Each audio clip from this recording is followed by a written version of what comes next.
Eh bien, maintenant, nous allons accueillir Monsieur Didier Hadès, ancien journaliste qui a animé pendant 25 ans une fameuse émission dynamique de France Inter qui s'appelait Rue des Entrepreneurs. Peut-être certains s'en souviennent.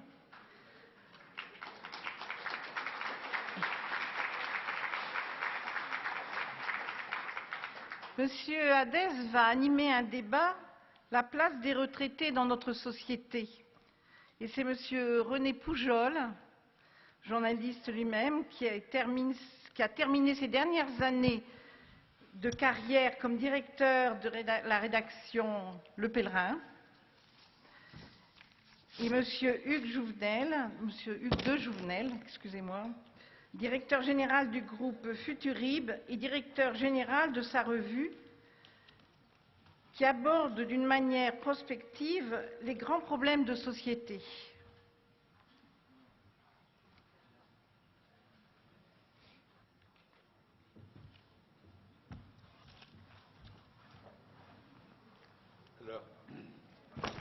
D'abord un micro pour chacun, comme ça, vous vous battrez pas. Merci beaucoup. La revue de Hugues de Jouvenel, c'est Futurible. Futurible, ça veut dire futur possible, si je ne me trompe pas. Ça ne veut pas dire futur prévu, c'est les possibilités que l'on peut anticiper aujourd'hui. Je vous montre ce numéro parce qu'il est sorti hier, enfin en tout cas moi je l'ai reçu hier, et je vois dans son sommaire le transfert entre les générations, on ne peut pas faire mieux. C'est peut-être un peu difficile à lire, quoique, quand on a le temps. Il ne faut pas lire en diagonale. Mais c'est passionnant, passionnant. Et puis, il y a aussi une deuxième série d'articles qui est Religion et valeurs en Europe, qui nous concerne aussi. Pourquoi pas? Je vous le suggère fortement. Je ne suis pas sûr qu'on le trouve ici dans l'enceinte du Palais, mais moi j'ai de la chance de l'avoir. Merci Hugues. Quant à René Pujol, il a pas la peine de revenir beaucoup sur ce que vous avez fait, votre curiosité. J'observe, René, qu'on m'a présenté comme ancien journaliste et pas vous. Alors que je pense que l'on est journaliste émérite, comme les évêques. Comme les papes. Maintenant, comme les papes. Non, mais derrière le journaliste émérite, je pense que l'on est journaliste avant tout et qu'on le reste, que ce n'est pas un statut uniquement professionnel, c'est un état d'esprit, la curiosité. Quant à Hugues, il est aussi, je le connais depuis longtemps, il est curieux comme il n'est pas permis. Je voudrais qu'après tout ce que nous avons vu et entendu pour ouvrir cette matinée, vous dire une chose d'abord, c'est que vous n'avez pas été très bavard et pour cause, parce qu'on ne vous a pas donné la parole. À partir de maintenant, vous allez la voir. Vous allez la voir sans qu'elle soit bridée ou préparée. Vous vous contentez de lever la main, n'importe quand. C'est vrai que c'est moi qui attribuerai la parole, c'est vrai. Mais que dans les allées, vous avez chacun dans les deux allées une hôtesse, j'en vois une, et je vois l'autre, voilà. Chacune avec un micro. Elles ont un rôle difficile. 1, de me regarder. 2, de vous regarder. 3, d'aller vers celui qui lève la main. 4, de me regarder pour savoir si je vous lui donne la parole. 5, une fois que vous avez fini de parler, hop, de vous retirer le micro pour laisser la place à d'autres, parce que nous n'avons pas malgré tout un temps illimité. Parce que le débat que nous engageons, et à la limite cette journée que nous menons aujourd'hui, n'a pas pour objet d'apporter des réponses, et une réponse à la question qui est posée, quel avenir, quel apport pouvons-nous avoir les uns ou les autres dans une société de retraités. Attendez, je me pousse un tout petit peu parce que je ne vois pas. Voilà, je pousse ça. Alors, une autre chose. Non, mais je ne m'en vais pas complètement. Je le pousse un tout petit peu pour voir tout le monde. Je ne me suis pas mis au milieu, pour une raison simple.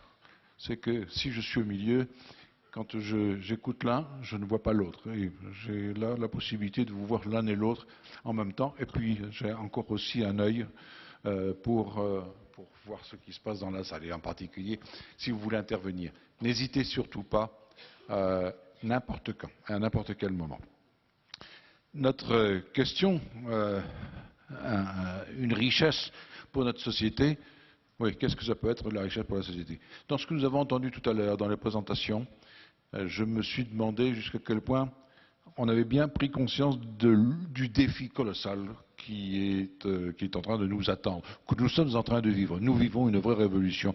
Nous sommes passés d'un pays jeune en âge, à un pays de vieux.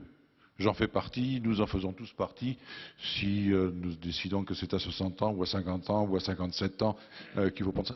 Nous vieillissons. Bon, très bien.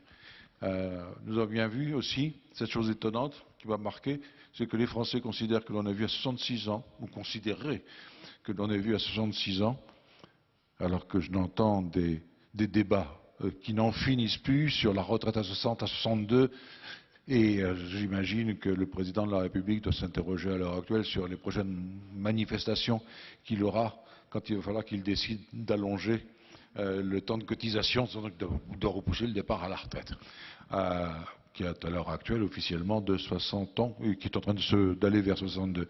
Hugues de Jovenel, je voudrais d'abord ce profil, étant entendu que l'avancement en âge d'une société, ça change plus que les cotisations, ça change complètement l'état d'esprit.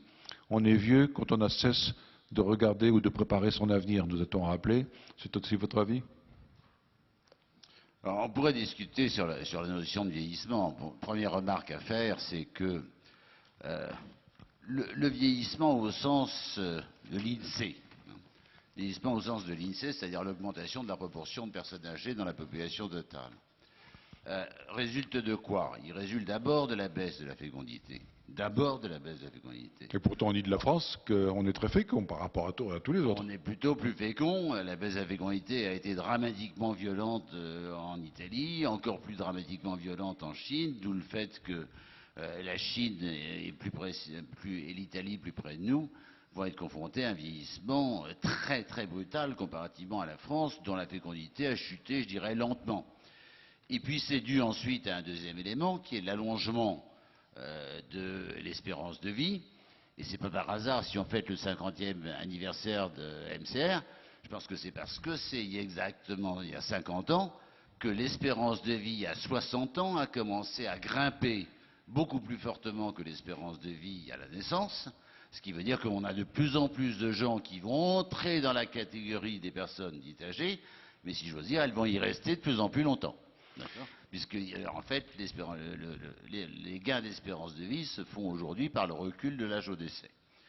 Alors, ça, c'est un premier élément. Deuxième élément, de là à dire, heureusement qu'il y a l'INSEE qui nous donne des statistiques, grâce à ça, on peut les critiquer, de là à dire qu'on sait exactement quelle sera la proportion des personnes dites âgées dans les 10 ans, 20 ans, 30 ans, voire 50 ans à venir, il y a un pas qu'il faut se garder de franchir, parce que, dans des projections, on fait tourner des modèles, les résultats de ces modèles ne valent que ce que valent les hypothèses d'entrée sur la fécondité, l'espérance de vie et le solde migratoire. Donc disons à la louche que la proportion des personnes dites âgées, les 60 ans ou plus, vont représenter entre 22, 23 et 30% de la population française à moyen long terme. Conséquence de cette période qui s'allonge, de la fin de vie, c'est-à-dire de la fin de vie active, c'est qu'il y a plusieurs générations à la retraite.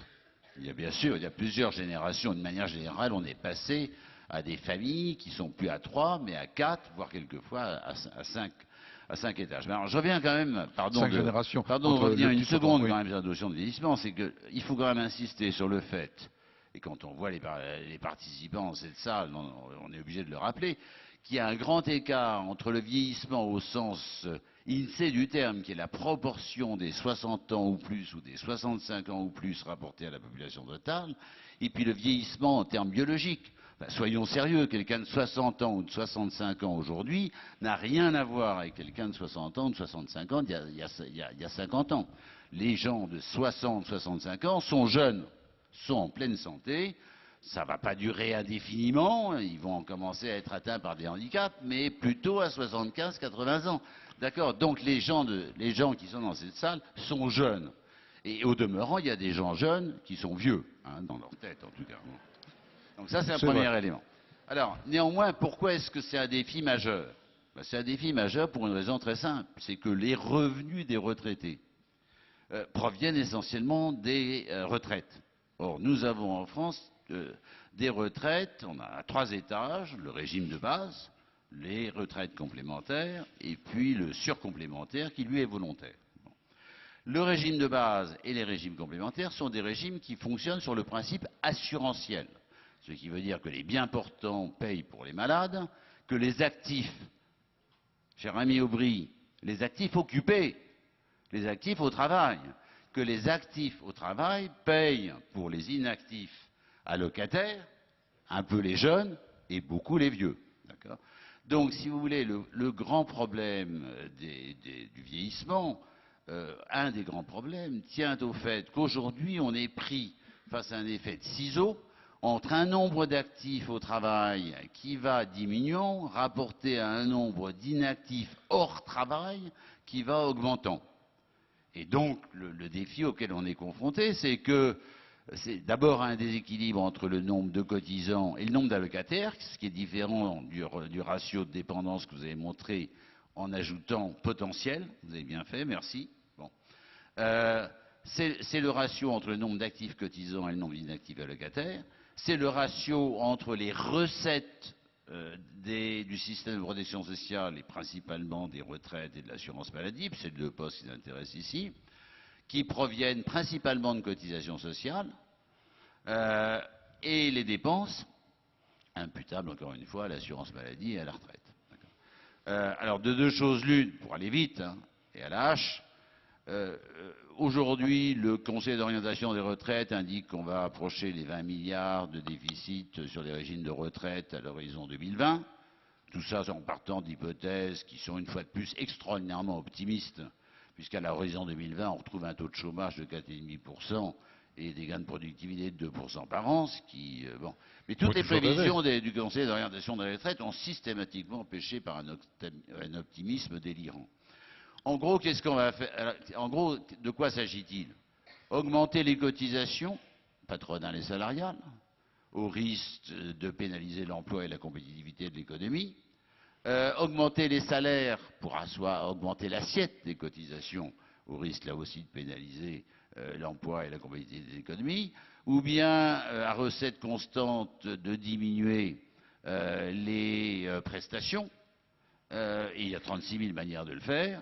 Une manière de le faire, c'est en disant qu'on va allonger la durée d'activité professionnelle pour obtenir une retraite à taux plein. Toute la question est de savoir si l'emploi est au rendez-vous. Sinon, vous allez repousser à augmenter le nombre d'annuités. Aujourd'hui, on est à 62, demain à 65, peut-être après-demain à 67 ou 68. Mais c'est une chose que de le décréter, c'en est une chose que de le faire. Et puis, dernier élément, l'âge légal. Alors là, moi, j'ai une position un peu particulière. Je pense que l'âge légal est anticonstitutionnel. Il faut abolir la notion d'âge légal. Je ne vois pas pourquoi il y aurait un âge couperet à partir duquel on devrait nécessairement partir à la retraite. Enfin, bref, on pourrait passer des heures là-dessus. Je ne vais pas monopoliser le micro. Il y a encore une autre chose pour développer aussi, ou pour compléter ce portrait, là je vais en parler avec René Poujol, c'est que la structure de la cellule d'habitants est en train de modifier. C'est la période à laquelle, à partir de 60 ans, 65 ans, les accidents de la vie sont plus forts. Et parfois, et même souvent, il y a l'un des 2 membres du couple qui s'en va. Soit il s'en va physiquement, tout simplement parce qu'il a disparu, il est mort. Soit parce que, tout simplement, il veut changer de vie. Bref, c'est à l'heure actuelle l'un des vrais problèmes. C'est le logement, ce sont les revenus. Quand on est 2, c'est quand même plus facile à vivre que quand on est tout seul, etc. etc. On est Poujol. Vous voulez parler de la structure de la famille à la retraite, c'est ça? Oui, bien sûr. Moi je ne vais pas redire ce qu'a dit Hugues de Jouvenel. Moi, je formulerai les mêmes réalités avec d'autres mots, qui est de dire, on a beaucoup parlé de la révolution de la longévité, et je crois que cette révolution, on n'en a pas mesuré tous les impacts. et qu'effectivement, la grande révolution depuis 30 ans, c'est le gain par votre génération, par notre génération, par nos sociétés occidentales développées, le gain d'une génération supplémentaire. Pour faire bref, quitte à faire un peu caricatural, lorsque au lendemain du second conflit mondial, les gens partaient à la retraite autour de 55, 66, 67, au même moment qu'ils quittaient leur vie professionnelle, ils rentraient dans une retraite qui était assimilée et assimilable à la vieillesse. Ils passaient de la vie active directement à la vieillesse qui les amenait à la mort. Aujourd'hui, on l'a bien vu sur le petit film tout à l'heure, le monsieur qui va rendre visite à sa vieille maman qui a 95 ans. Celle qui représente pour ses petits-enfants à lui, celle qui représente celle qui va mourir, c'est pas papy et mamie, c'est grande mamie, c'est l'arrière-grand-mère qui représente la génération qui part. Donc il y a eu de fait, entre la vie active qui d'ailleurs, dans les décennies récentes, a plutôt eu tendance à baisser avec la retraite à 60 ans, etc. Maintenant, on repart dans l'autre sens.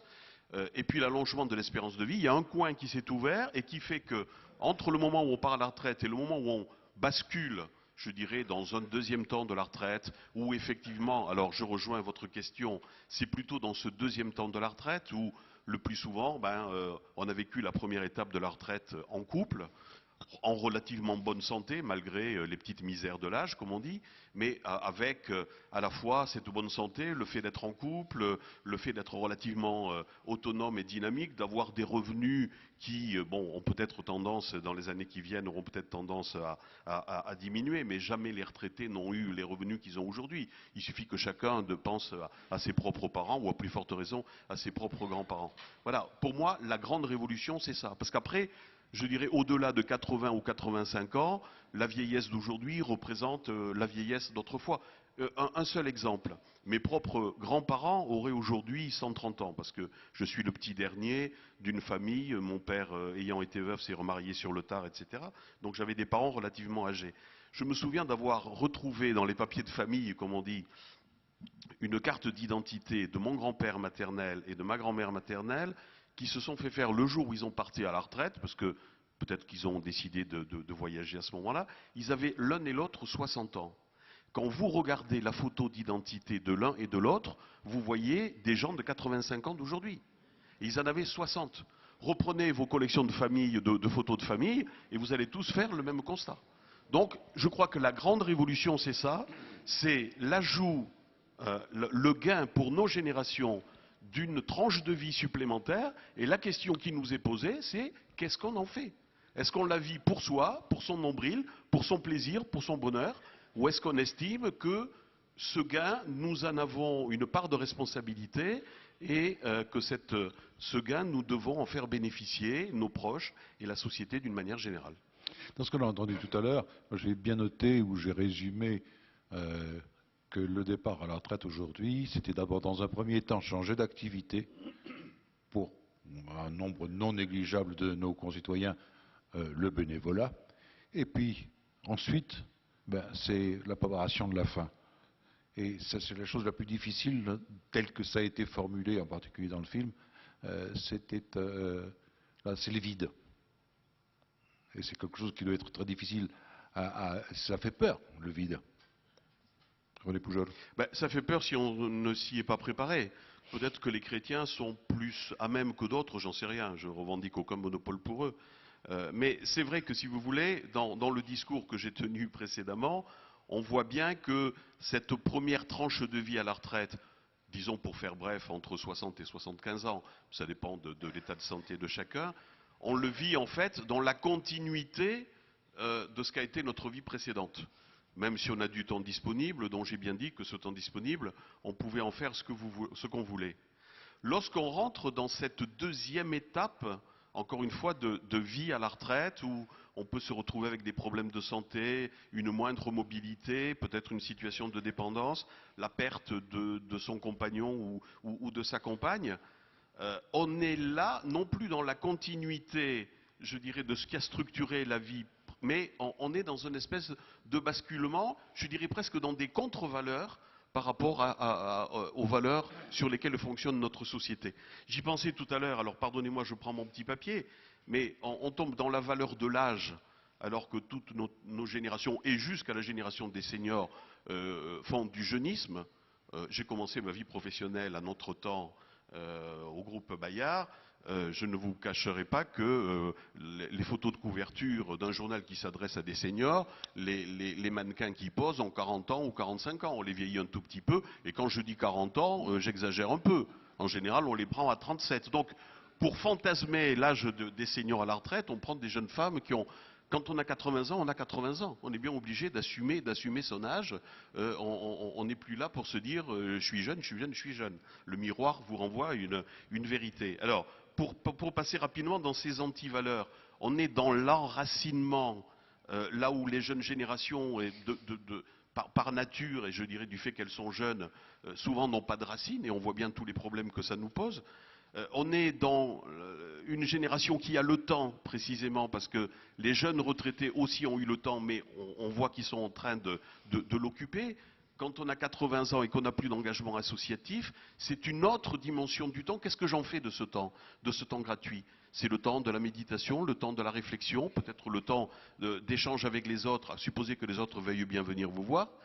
En tout cas, il y a le temps de la gratuité, par rapport à des sociétés marchandes où tout se négocie. Quand vous avez 80 ans, vous ne pouvez être que dans une relation de type gratuit. 2 ou 3 autres idées. La bienveillance, parce qu'on est dans des générations forcément bienveillantes par rapport à ses enfants et ses petits-enfants, sauf à être particulièrement acariâtre, par rapport à des sociétés où on a l'impression que tout se négocie et tout se vit sur le rapport de force, sur la violence, sur si je ne prends pas la place, c'est l'autre qui va la prendre. À 80 ans, on n'a pas de place. Et puis l'idée de détachement. Donc je crois qu'il y a là des valeurs qui sont des valeurs spirituelles, au sens large du terme.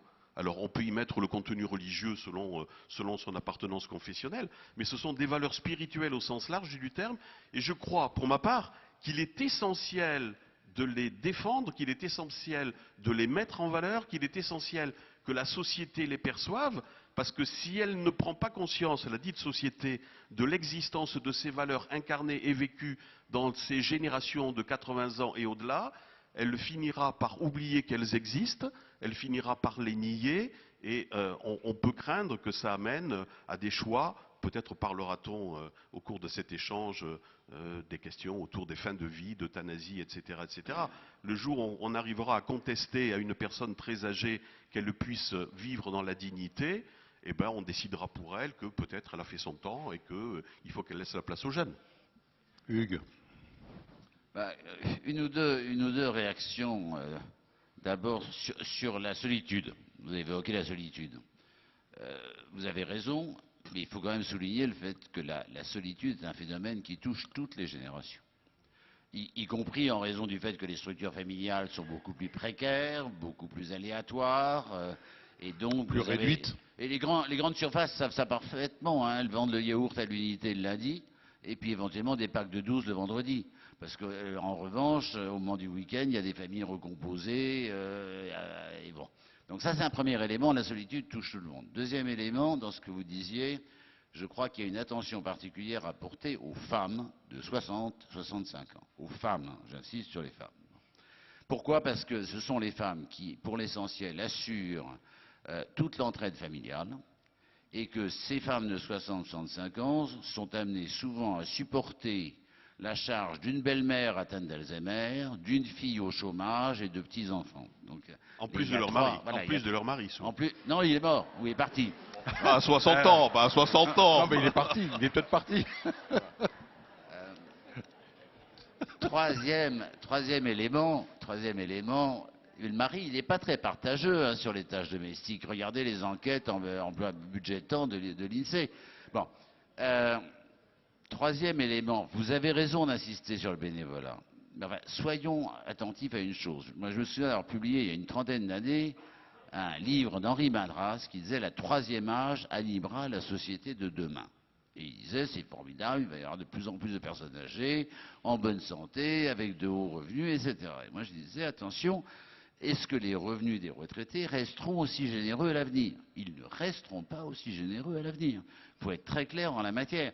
Si vous manque une année de cotisation, ça veut dire qu'il ne vous manquera pas 1/40e de pouvoir d'achat de retraite. Il vous manquera 20 à 30% de pouvoir d'achat de retraite.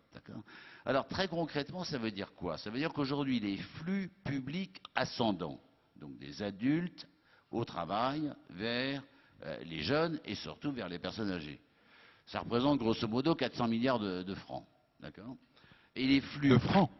D'euros, pardon. Ah. Les flux publics ascendants, donc des actifs vers les plus âgés. Alors que les flux privés, essentiellement privés, descendants, des plus âgés vers les plus jeunes, c'est 200 milliards d'euros, alors que ces plus jeunes sont 4 fois plus nombreux.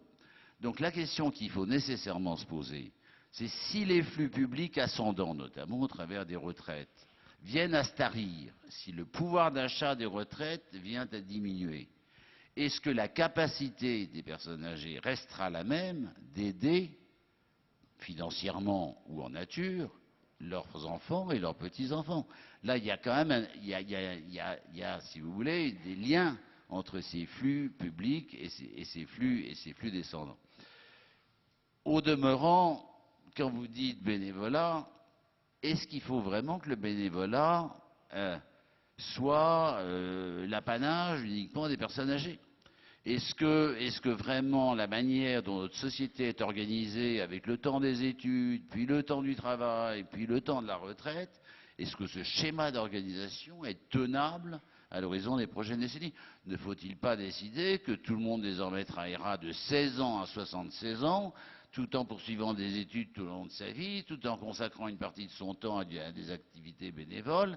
Autrement dit, faut-il conserver ces âges frontières, sachant d'ailleurs que la jeunesse s'allonge, que les gens partent, qu'on le veuille ou non, à la retraite toujours aussitôt, ou presque toujours aussitôt, parce que si on reporte l'âge légal, c'est une chose, mais si l'emploi n'est pas au rendez-vous, la cessation effective d'activité, elle intervient toujours à 59 ans. Donc il y a entre 59 ans et 62 ans, âge auquel les personnes âgées vont pouvoir liquider la retraite, 3 années. Qu'est-ce qu'ils font pendant ces 3 années? Ils sont au chômage, ils sont en invalidité, ils sont où? Donc il faut bien voir que la capacité de notre système de protection sociale, qui n'est pas qu'une dépense, qui est aussi un bénéfice, qui joue un rôle tout à fait dynamique dans notre société, la pérennité de notre système de protection sociale, qui est aujourd'hui très gravement menacée, menace pas seulement les personnes âgées, mais l'ensemble de l'équilibre entre nos générations. Je vous avais dit, levez la main, si vous voulez intervenir, vous avez la parole. Je vais vous demander de vous présenter en 2 mots, parce que je vous ai présenté nos interlocuteurs, nous sommes présentés grosso modo que l'on vous situe. Voilà. Voilà, je suis du Clermont-Ferrand, Henri Deveau. Et je voulais remarquer, René Poujols nous faisait remarquer que, si j'ai bien compris, 2 âges de la retraite. C'est-à-dire un premier âge où l'on est actif et on a envie de parcourir le monde, de faire des choses, d'être bénévole et tout ça, puis un autre temps où, ma foi, on subit plus la vieillesse. Mais ça veut dire pour nous, c'était ça plutôt ma question, ça veut dire pour nous, MCR, un regard en 2 temps dans notre organisation. J'aimerais que vous nous disiez un petit peu comment vous voyez. Alors ça, c'est pas à moi de répondre, et je crois que ce sera le programme plutôt de demain, Madame la Présidente, de savoir comment le MCR se situe par rapport à ces évolutions. Madame Baudouin opine de la tête, voilà, en effet, c'est pour demain. Voilà, c'est pour demain, on est bien d'accord. Donc, votre question, rassurez-vous, ne sera pas oubliée, mais effectivement, je crois que votre mouvement, comme bien d'autres d'ailleurs, a besoin de se positionner par rapport à cette réalité. Élément à la réflexion d'ici à demain, Hugues. Non, juste un élément, c'est-à-dire que le bien-être tout au long de la vie détermine aussi la manière de vivre les dernières années de sa vie et le fait de tomber en situation de dépendance. Ça, c'est une première remarque. La deuxième remarque, c'est qu'il y a plusieurs manières de gérer la dépendance. Mettre les personnes âgées dépendantes en EHPAD n'est certainement pas la bonne solution, y compris en raison du coût et en raison du fait de l'inadéquation entre l'offre et la demande. D'accord ? Donc un des grands enjeux des années à venir, c'est évidemment le maintien à domicile des personnes âgées, qui passera inéluctablement par le développement de systèmes d'entraide et des solidarités, par exemple, non seulement familiales, mais de voisinage. Bon, on a vu tout à l'heure dans les chiffres de M. Aubry que les Français étaient plus solidaires de génération intergénérationnelle que les Allemands, par exemple, de façon très sensible. Bon, ça peut nous laisser, au moins pour ce pays et pour quelques mois encore, un peu d'optimisme. Si vous le permettez, je voudrais répondre à Hugues de Jouvenel, dont j'ai l'impression que dans son intervention précédente, il a réfuté de ma part des choses que je n'avais pas abordées. Mais tout ça pour lui dire que je suis d'accord avec lui. C'est-à-dire, la description que j'ai faite tout à l'heure de cette génération supplémentaire, je crois que ça tient pour la réalité d'aujourd'hui. C'est-à-dire effectivement des retraités qui sont partis relativement tôt et qui, dans les 15 premières années de leur vie, ont des revenus qui sont relativement corrects et que, encore une fois, aucune génération précédente de retraités n'a jamais eu. Qu'on puisse prolonger cette réalité sur l'avenir, pour toutes les raisons qu'il a évoquées sur lesquelles je ne vais pas revenir, on peut effectivement se poser des questions. Lorsqu'il évoque, et peut-être en reparlera-t-on, lorsqu'il évoque la question du bénévolat en disant faut-il qu'il y ait là sur le bénévolat une forme d'exclusivité des retraités, sûrement pas. Sûrement pas. Je crois qu'effectivement, la grande chance et la grande richesse du bénévolat, c'est de pouvoir jouer sur l'intergénérationnel. Mais encore faut-il, et il a esquissé, et je suis d'accord avec lui, encore faut-il qu'on repense l'organisation de la globalité de notre vie, de manière à ce qu'on ne cantonne pas les jeunes à être uniquement dans les études, sans connaître le monde du travail un petit peu et sans connaître la vie associative, qu'on ne fasse pas la vie impossible aux actifs, de telle manière qu'ils sont tellement bouffés par l'angoisse de perdre leur travail qu'ils n'ont plus le temps de s'occuper ni de leur épouse, ni de leurs enfants, ni de la vie associative, ni de quoi que ce soit, parce qu'ils sont stressés dans l'angoisse de perdre leur boulot. Qu'on ne contraigne pas les retraités à l'inactivité la plus totale en leur disant contentez-vous de faire des croisières et de faire tourner l'économie, et qu'on ne se contente pas de cantonner les vieux à être là pour transmettre, je dirais, un certain nombre de valeurs. Il faut qu'effectivement chacun et je ne parle pas de la formation permanente auquel les retraités devraient avoir accès aussi. Mais c'est une révolution copernicienne, si je puis me permettre. Ils ne l'ont pas de facto. Ils ne l'ont pas de facto. Parce qu'on est dans une société jeune, jeuniste, et qui vous permet de rentrer sur le marché du travail grosso modo à 30 ans, j'arrondis à peine à l'année supérieure, et qui vous fait partir à 47. Alors je n'exclus pas, et je termine là-dessus, je n'exclus pas que vous ayez raison en disant qu'on n'est pas à l'abri que d'ici moins de 5 ou 10 ans, des retraités rentrant dans la période de la retraite, parce qu'ils n'auront pas le nombre d'annuités nécessaires, soient obligés, et sur le plan de l'éthique, je ne vois pas pourquoi je m'y opposerais, soient obligés de conserver une activité professionnelle à tiers-temps, à quart de temps, tout simplement pour arriver à vivre, parce que le montant des retraites ne sera pas ce qu'il est aujourd'hui. C'est ce que l'on voit particulièrement en Asie ou aux États-Unis, quand vous avez des seniors qui vous remplissent le caddie à la sortie des grands magasins. Sans compter que chez eux, la capitalisation ayant donné ce que ça a donné, il y a des gens qui avaient cotisé et puis qui se retrouvent, alors qu'ils ont versé ce qu'il fallait, qui se retrouvent à l'âge de la retraite sans plus rien. On a au moins l'avantage chez nous avec la répartition, malgré tout, et avec un bon équilibre démographique, d'avoir sauvé les meubles de ce point de vue-là. Hugues, un mot, et puis on a une intervention de... Non, très rapidement, je crois que sur la retraite, le vrai problème de la France, c'est que depuis 40 ans, tous les gouvernements, qu'ils soient de gauche ou de droite, en accord avec les syndicats, ont fait de l'ajustement par le sous-emploi. Moi, je suis ravi que vous fassiez intervenir durant ce congrès des personnes des pays nordiques et notamment de Finlande. Le contraste entre les pays nordiques et la France est tout à fait saisissant. Ils ont des évolutions démographiques grosso modo de même nature, ils sont confrontés au même contexte international, ils ont un prélèvement obligatoire qui est aussi important ou quasiment qu'en France, mais ils ont un taux d'emploi bien plus élevé. Il y a pratiquement 8 personnes sur 10 d'âge actif, donc les 16-64 ans au boulot, alors qu'en France, on est à 6 personnes sur 10 d'âge actif. Ce qui veut dire concrètement quoi? Ce qui veut dire qu'en France, il y a une personne sur 3 qui travaille, paye des cotisations, contribue au financement des systèmes de retraite. Donc quand vous dites à 5-10 ans, vous faites preuve d'une grande pudeur. Moi, je crois que la chute du pouvoir d'achat des retraites, elle est pour demain. Elle est pour demain. Ne nous leurrons pas. Le gouvernement annonce une nouvelle réforme, ça va sans doute être encore une réforme paramétrique, on va tripatouiller le système d'indexation des retraites et autre chose du genre. Mais logiquement, demain, le pouvoir d'achat des retraites va être très fortement diminué, y compris sans doute par une augmentation de la CSG. Alors à ce moment-là se posera une autre question, qui sera sans doute par exemple de savoir comment on va gérer les patrimoines, puisque les patrimoines sont essentiellement détenus par les personnes âgées.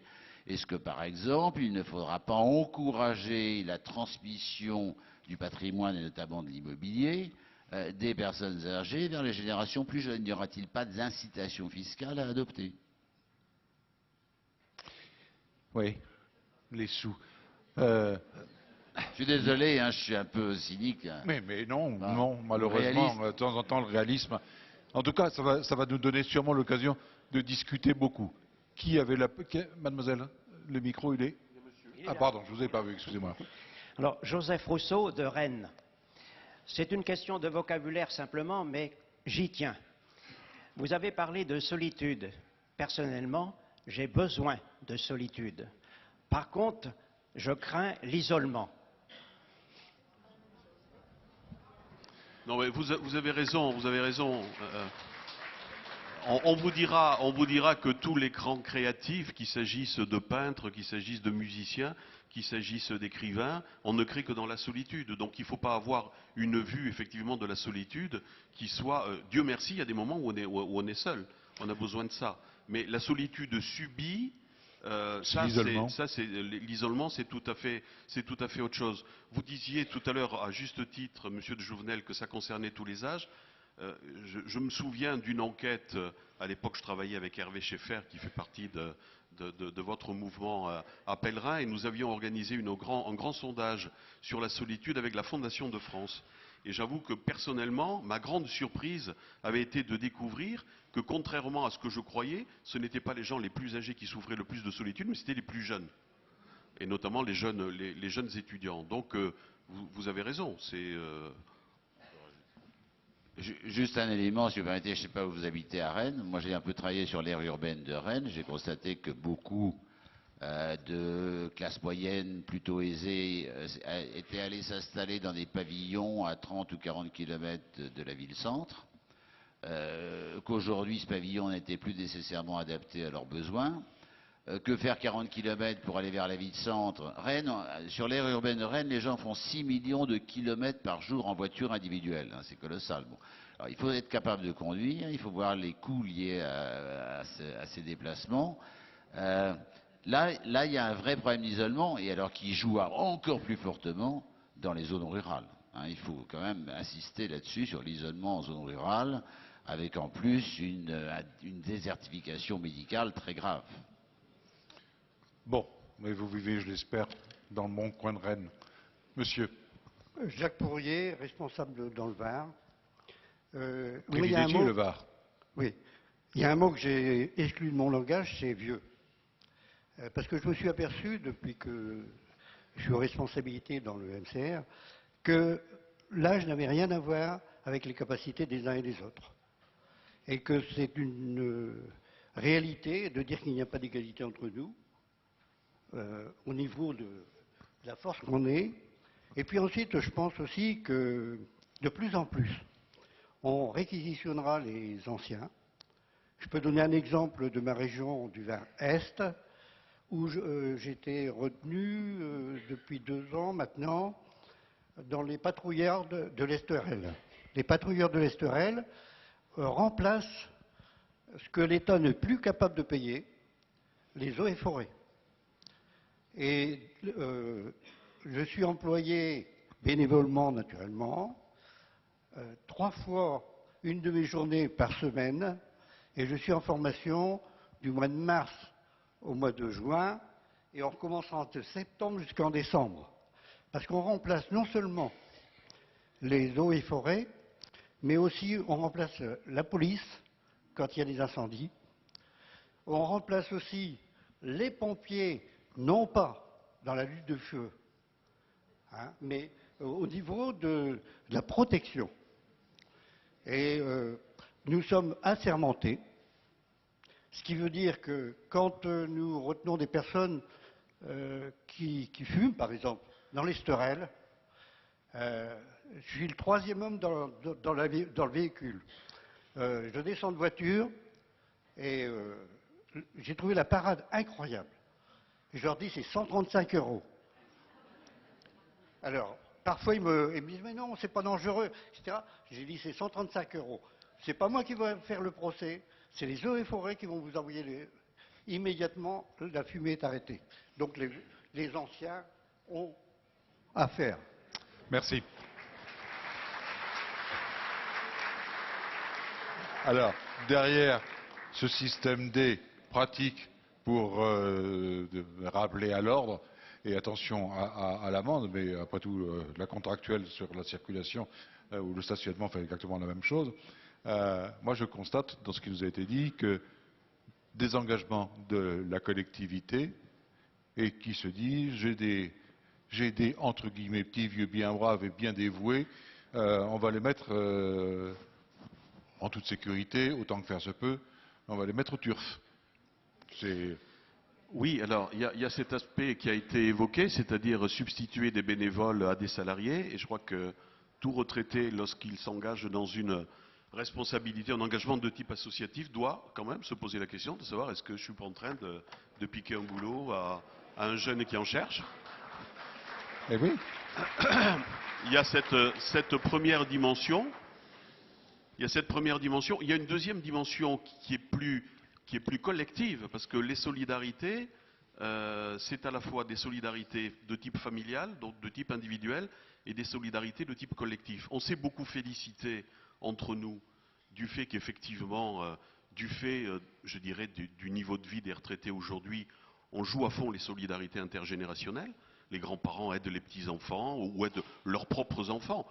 Vous savez, moi, lorsque j'étais directeur de pèlerins et qu'on relançait les abonnements, il arrivait qu'au bout de 7 ou 8 relances, des retraités ne se réabonnent pas au magazine.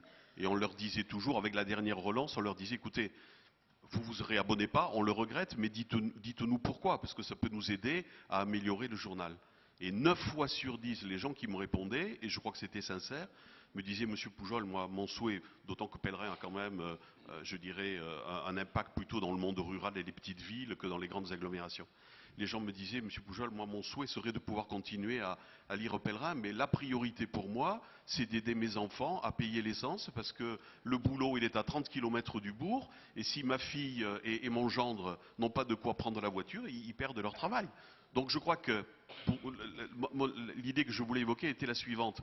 Dieu merci, lorsqu'on peut s'appuyer sur une famille, les solidarités intergénérationnelles jouent, mais n'oublions pas qu'il y a autour de nous, et notamment dans les populations d'immigrés ou issus de l'immigration, nombre de jeunes qui ne peuvent absolument pas s'appuyer sur les solidarités de leurs parents ou de leurs grands-parents, tout simplement parce que leurs parents et leurs grands-parents sont eux-mêmes dans cette situation d'exclusion. Et si donc là, sur ces catégories, on a l'État qui se désengage, si on a la collectivité qui se désengage, alors là, pour le coup, on accentue le clivage entre ceux que j'aime pas qualifier de Français de souche, mais qui peuvent jouer sur des solidarités qui fonctionnent, et puis toute une population qui se trouve abandonnée et renvoyée à des solidarités qui sont impossibles. Hugues ?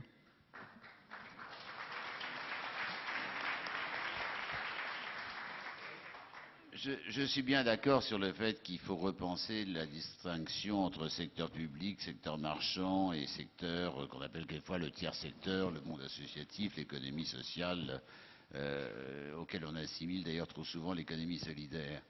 Moi, il y a quand même quelque chose, et je suis de ce point de vue-là frappé d'ailleurs de voir le fourmillement d'initiatives qu'il y a en France et d'innovations pour retisser du lien, refabriquer des solidarités, etc.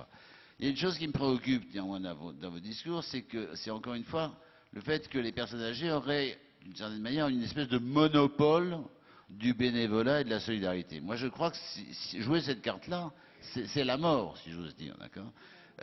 On a à réapprendre à vivre ensemble, on a à recréer, tout âge confondu, des solidarités. Il se fait de ce point de vue-là beaucoup de choses sur le terrain. Mais là où les personnes âgées ont sans doute une responsabilité particulière, c'est qu'aujourd'hui, elles monopolisent les postes dans la fonction politique, essentiellement. Soyons honnêtes, 60% de l'électorat, 50% de l'électorat a plus de 55 ans, Et la majorité aujourd'hui se fait avec essentiellement les plus de 60 ans. Les votants ont 50% des votants ont plus de 60 ans.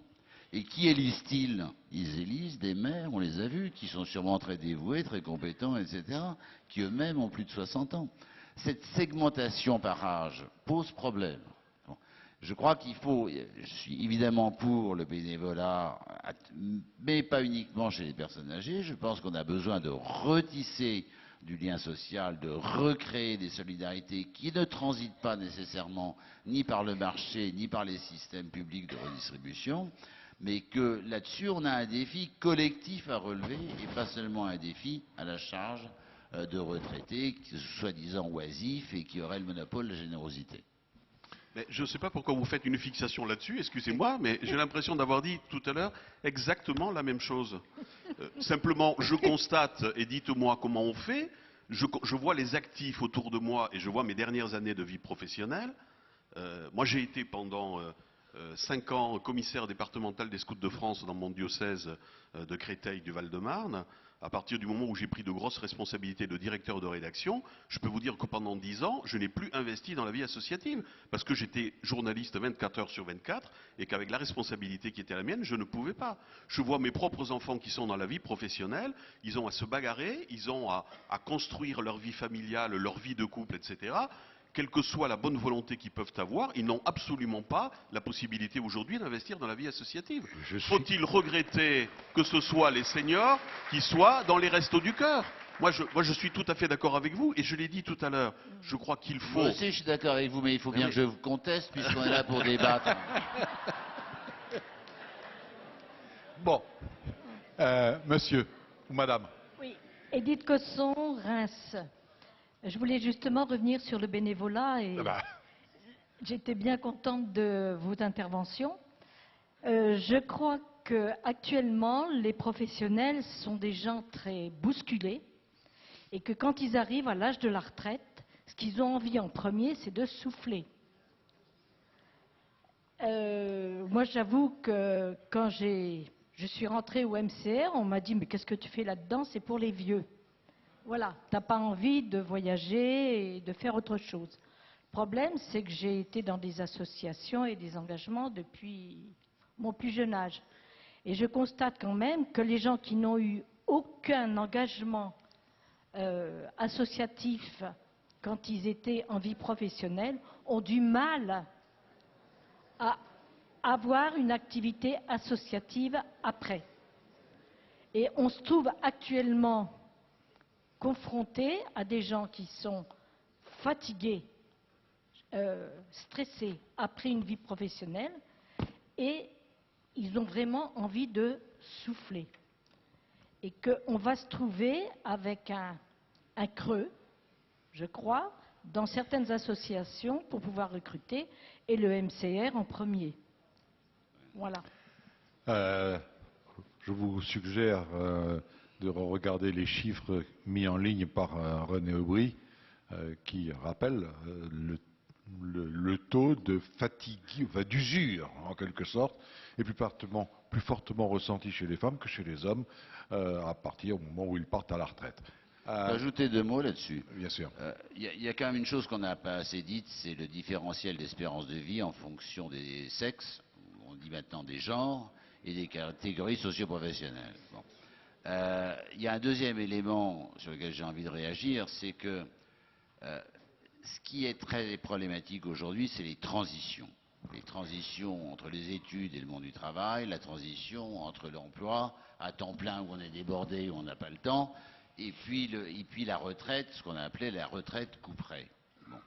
La retraite couperet est violente, à tel point, vous parlez de repos, mais ce n'est pas seulement du repos, c'est la mort. Hein. L'année où on meurt le plus, c'est l'année qui suit la retraite brutale. Bon.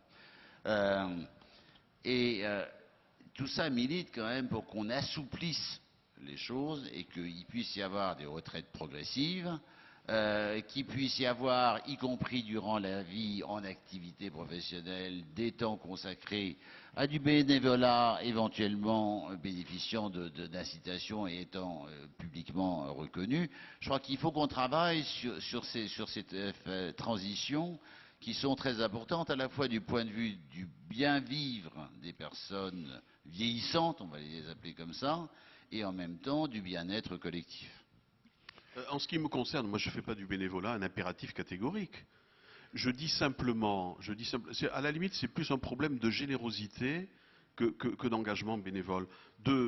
En écoutant l'intervention de cette dame, il y avait deux anecdotes qui me revenaient à l'esprit. La première, c'est, je me souviens, il y a une dizaine ou quinzaine d'années, de mon domicile au métro, je passe devant la mairie de ma commune, et ce jour-là, devant la mairie de la commune, il y avait deux autocars qui attendaient des retraités qui partaient en vadrouille, vraisemblablement pour la journée, pour aller faire je ne sais quel périple. Et donc, tout heureux de se retrouver, ça s'embrassait, ça se congratulait, ça montait dans l'autocar, etc. Et sur un banc à côté, il y avait deux jeunes, que je dirais issus de l'immigration, qui étaient là, qui auraient été en âge de travailler, qui de toute évidence ne travaillaient pas. Et le regard qu'ils portaient sur ces retraités, sans exagération, était quelque part un regard de haine, avec le sentiment que, voilà, que eux ils étaient complètement exclus, qu'ils n'avaient pas de boulot. Alors je ne sais pas s'ils regrettaient de ne pas avoir de boulot, mais je pense qu'ils devaient peut-être regretter de ne pas avoir de boulot. Et donc ce que je dis, c'est pas que tous ces 100 retraités qui remplissaient deux autocars auraient dû descendre de l'autocar pour aller faire, je sais pas quoi, de l'alphabétisation. Je dis simplement, ne construisons rien qui puisse faire repenser à des jeunes générations en difficulté que les vieux seraient des jouisseurs. C'est ça que je dis. Mais ça passe pas forcément uniquement par l'engagement bénévole. Deuxième anecdote, et là elle est très brève, je me souviens d'une conférence avec des retraités, je crois que c'était en Bretagne, oui c'était en Bretagne, et une dame s'est levée à un moment, elle nous a dit, moi, quand je suis parti à la retraite, j'ai réinventé le 4x4 breton. Alors tout le monde a rigolé, en lui disant, mais c'est quoi le 4x4 breton? Elle a dit, c'est l'organisation de mon temps de vie. Un quart de mon temps gagné. Et donc elle faisait de la piscine, du chant, etc. Et j'ai trouvé que c'était une bonne sagesse de vie. Oui, et un petit peu de temps quand même pour dormir. Ah, mais c'était en dehors des heures de sommeil. Oui, ben, quelle organisation. Mais je suis admiratif si elle arrivait à te dire complètement ceci. Mais c'est bien, en tout cas il faut en avoir l'idée. J'observe dans ce que nous avons dit tout à l'heure que l'État et de plus en plus, et les collectivités locales sont fauchées, on nous le répète à longueur de journée, et c'est pas complètement faux, et donc ils comptent sur les autres. Est-ce qu'il y a possibilité d'aider à se structurer ce secteur, non pas de façon matérielle, mais en termes de formation, en termes de facilitation, de mise à disposition de locaux qui sont vides la plupart du temps ou pas suffisamment occupés, etc., etc. Est-ce que l'on ne pourrait pas essayer, l'État, pour mieux nous aider, pour mieux nous inciter, pourrait-il mettre un petit peu la main, non pas seulement spécialement à la poche, mais au tiroir à idées? Hugues. Ben, moi, je vais le répéter, je crois je crois plus beaucoup aux réformes par le sommet. Oui.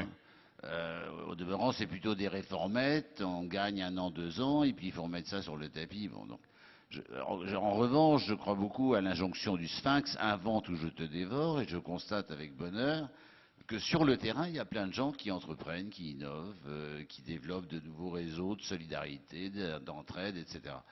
Alors, le problème, c'est la capacité de ces initiatives à prospérer, c'est la capacité à mailler ces initiatives, éventuellement à mutualiser un certain nombre de moyens, et là, il faut à tout prix simplifier le système. Parce que les associations qui, sur le terrain, essaient de travailler, dès qu'elles montent en puissance et qu'il faut qu'elles entrent en discussion avec le Conseil général, c'est en général le Conseil général qui suit ces questions de politique sociale, c'est un maquis administratif, il faut aller de guichet en guichet, c'est l'enfer.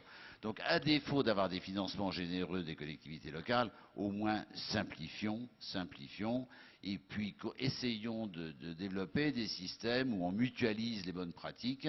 Et là, des mouvements comme MCR a vraiment un rôle à jouer, me semble-t-il, qui est de faire connaître des pratiques qui sont innovantes, prometteuses et qui peuvent devenir contagieuses. René. Je réfléchissais en même temps que je vous écoutais. Je crois qu'effectivement, on ne peut pas tout attendre de l'État. De toute façon, ça paraît tellement évident que c'est un truisme. On peut lui demander d'être bien géré. hein, de ne pas gaspiller l'argent public, ça c'est tout à fait vrai.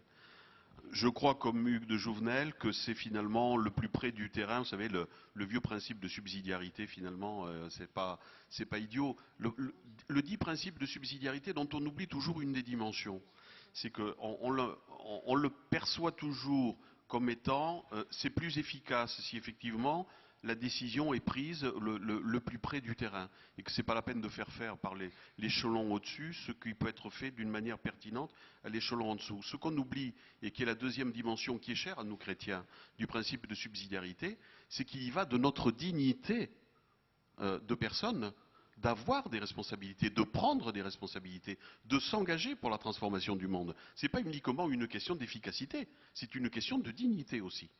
Donc je fais le même constat que vous, je suis agréablement surpris de voir à quel point, peut-être est-ce le revers d'un sentiment négatif qui est de la part des citoyens, qui est de dire, oh bon là-haut, de toute façon ils sont loin de nous, ils ne comprennent pas comment on vit, ils n'ont rien compris, etc. Donc plutôt que de passer notre temps à râler contre les administrations centrales, eh bien, essayons de trouver localement les bonnes solutions, les bonnes pratiques, et faisons preuve à la fois de générosité et de pragmatisme.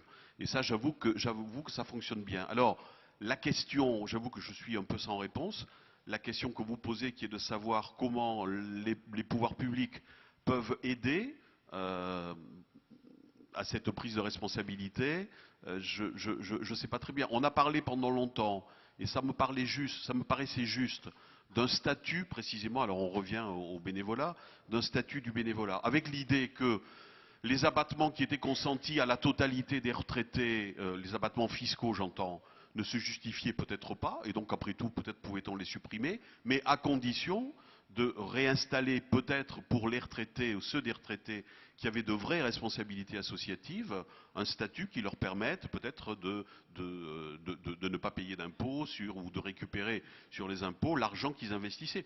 Tous ceux d'entre vous qui ont investi dans la vie associative savent très bien que non seulement ils y donnent de leur temps, mais ils y donnent aussi de leur argent. Moi je sais ce que m'ont coûté les 5 années où j'avais les responsabilités que j'ai évoquées tout à l'heure. Oui, vous continuez à parler que des retraités. Je ne parle pas que des retraités. Je ne parle pas que des retraités. Je ne vois pas pourquoi je supprimerais l'abattement dont bénéficient les actifs. Donc voilà, là je parle des retraités parce que ce qui a été remis en cause, et me semble-t-il d'une manière légitime, était de dire est-ce que quand on est à la retraite, il est légitime qu'on ait des abattements fiscaux? Si vous êtes pour, dites-le. Bon. Alors, vous avez la parole. Bonjour. Bonjour. Une question à M. Dodo Jouvenel. Je suis Guy de Nice. Et ma question, c'est le rôle de veille offert au troisième âge, au Canada on appelle ça l'âge d'or, dans la conduite du bateau. La tenue du gouvernail, c'est plus de notre âge, mais la vigie, oui. Alors qu'en pense-t-il? Hugues. Je vais profiter de votre question pour revenir une seconde sur quelque chose que Didier Hadès a dit tout à l'heure et qui me paraît tout à fait importante lorsqu'il a dit la vie active est concentrée entre 30 ans et 49 ans, sachant d'ailleurs qu'on dépense quasiment plus un centime en formation professionnelle sur les plus de 45 ans parce qu'on considère qu'ils sont déjà sur une voie de garage. Bon. Moi, je crois qu'on a un vrai enjeu qui est d'investir en formation tout au long de la vie. Et de reconnaître qu'à chaque âge, il y a des aptitudes qui sont différentes. Alors, de dire que les personnes âgées sont plutôt dans une posture de veille, donc de décryptage de la société, d'analyse, avec un petit peu de recul par rapport aux événements, c'est sans doute vrai, et c'est vrai que l'âge vous confère une certaine maturité par rapport à la conjoncture. De dire que seuls doivent être au gouvernail les jeunes, moi je ne serais pas aussi radical. Je pense encore une fois qu'il y a des complémentarités à trouver, que les jeunes ont aussi leur système de veille. Et ils veillent sur des choses que ne voient pas les personnes âgées voient des choses que ne voient pas les jeunes, d'où l'importance, encore une fois, de ce dialogue, de cette communication entre les générations qui m'apparaît fondamentale. Si on ne réussit pas à refabriquer du vivre ensemble toute génération confondue, moi je donne pas cher de la solidité du contrat social français à l'horizon des 10-20 prochaines années. Soyons très clairs. On est dans une période de crise économique majeure face à un système de protection sociale en faillite, avec des conseils généraux qui sont eux-mêmes quasiment en faillite. Le défi du vieillissement, ce n'est pas un défi 2050. Hein. La montée en charge des retraites, c'est à l'horizon 2025, c'est maintenant. Parce que c'est maintenant qu'arrivent à l'âge de la retraite les générations nombreuses du baby-boom. Donc c'est maintenant qu'il faut y aller, qu'il faut rebattre les cartes du contrat social. Et dans 5 ans, dans 10 ans, j'ai presque envie de dire que ça sera trop tard. Alors, on fait comment pour les rebattre, ces cartes? Parce que c'est facile de dire « niaka, niaka ». On fait comment ensuite? Passons, concret. Passons au concret. On va certainement, la commission de réforme des retraites va certainement suggérer de changer le système d'indexation des retraites, etc. Est-ce qu'il ne faut pas, avant tout, simplifier considérablement notre système de retraite? Ça veut dire, par exemple, d'abord, abolir les régimes spéciaux. Pas simple. Bien du plaisir. Regrouper les régimes complémentaires et les régimes de base, et faire ce qui, par exemple, s'est fait en Suède, c'est-à-dire avoir un système par points, à prestations définies, donc vous payez, votre niveau de cotisation est fixe, en revanche, la valeur du point est déterminée en fonction de la conjoncture, ce qui veut dire que vous n'avez pas beaucoup de visibilité sur votre pouvoir d'achat à l'horizon des 5, 10, 15 prochaines années. Il me semble que là, il y a un très fort effort de simplification des systèmes de retraite qui est indispensable si on veut pouvoir piloter le système. Ça, c'est un premier élément. Un deuxième élément, c'est l'assurance maladie. On n'en a pas assez parlé, mais il faut bien voir que l'assurance maladie, aujourd'hui, elle est de plus en plus absorbée par les affections de longue durée, y compris la dépendance. Ce qui veut dire d'ailleurs que la médecine ambulatoire est de moins en moins bien prise en charge. Et dans ma génération, on disait, si le petit risque n'est pas couvert, ça va se traduire 5 ans, 10 ans plus tard par des gros risques. Donc là, il me semble qu'on a un vrai défi qui est de savoir comment on va gérer la dépendance. Je ne suis pas convaincu que ce soit par la création d'un 5e risque. Et en tout cas, si c'est la création d'un 5e risque, ça va exiger des arbitrages budgétaires considérables. Il faut bien voir qu'en gros, la création d'un 5e risque, ça représente à peu près l'effort social de la nation pour les enfants.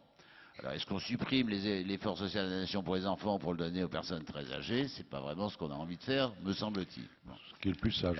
Et puis, on a besoin, incontestablement, là aussi, d'accroître, de simplifier et d'accroître l'efficacité et le pilotage d'un système d'assurance maladie qui prend largement autant l'eau que les systèmes de retraite. Quand je dis que ça prend l'eau, je veux dire par là qu'à l'horizon 2050, mais encore une fois, le choc, il est plutôt à l'horizon 2025-2030, il faut grosso modo augmenter les cotisations d'assurance maladie et de retraite de 30 à 60%, ou bien on réduira de 40 à 80% le pouvoir d'achat de retraite et les remboursements d'assurance maladie. Le défi est colossal. Sur l'unification des retraites, vous avez raison. De toute façon, c'est la position notamment de la CFDT. Je ne sais pas de quels autres syndicats, mais en tout cas, la CFDT s'est très ouvertement positionnée sur ce terrain-là. On voit bien que c'est plus facile de modifier le système dans la perspective des nouvelles générations qui arrivent à la retraite que de basculer le statut de 17 millions de retraités en France, ou 15 millions, pour les changer du jour au lendemain. Enfin, c'est pas simple. Mais de toute évidence, il est clair qu'on va aller dans le sens que vous indiquez, parce qu'on ne voit pas comment, dans la situation de crise que nous connaissons aujourd'hui, comment, ni pourquoi, surtout, ni pourquoi le pouvoir d'achat des retraités augmenterait alors qu'effectivement il est en stagnation partout. En ce qui concerne l'assurance maladie, on sait bien quelles sont les difficultés. Moi, j'avoue que personnellement, je suis toujours un peu énervé lorsque j'entends dire ce sont les vieux qui coûtent cher à l'assurance maladie. Ce ne sont pas les vieux qui coûtent cher à l'assurance maladie, ce sont les malades qui coûtent cher à l'assurance maladie. Il se trouve qu'on est plus souvent malade quand on est vieux que quand on est jeune. Bon, voilà, mais en même temps, les dits vieux, ils ont aussi cotisé durant toute leur vie. Je ne suis pas là pour faire du populisme, mais bon, c'est quand même un petit peu agaçant aussi.